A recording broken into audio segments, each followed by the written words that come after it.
রমজান মাসের মধ্যে এমন এক রাত রয়েছে যেই রাত হাজার মাসের থেকেও উত্তম। সবাই বলেন সুবহানাল্লাহ। রমজান মাস এমন এক মাস যেই মাসকে আল্লাহ রব্বুল আলামিন বিশেষ মর্যাদা দিয়েছেন। রমজান মাস এমন এক মাস যে মাসে আল্লাহ রব্বুল আলামিন কোরআন নাজিল করেছেন।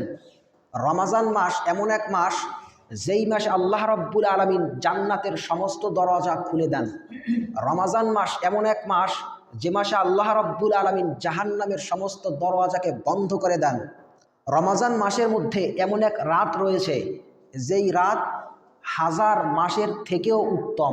সবাই বলেন সুবহানাল্লাহ। রমজান মাস এমন এক মাস যেই মাসে একটা নফল একটা ফরজের সমতুল্য পর্যায়ে পৌঁছে যায়। একটা ফরজকে আল্লাহ রব্বুল আলামিন 70 গুণ বাড়ায়া দেয়। রমজান মাস এমন এক মাস যেই মাসে যে ব্যক্তি রোজা রাখবে আল্লাহ রব্বুল আলামিন তাকে জান্নাতের রাইয়ান নামক দরজা দিয়ে প্রবেশ করাবেন। জান্নাতের মধ্যে অনেক দরওয়াজা আছে, এর মধ্যে একটা দরওয়াজার নাম রাইয়ান।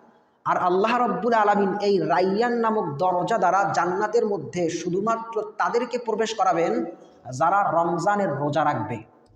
আর আল্লাহর রসুল বলেন, আল্লাহ রব্বুল আলামিন যে ব্যক্তিকে একবার ওই রাইয়ান নামক দরজা দ্বারা যে ব্যক্তি একবার জান্নাতে ঢুকবে সে আর কখনো বের হবে না।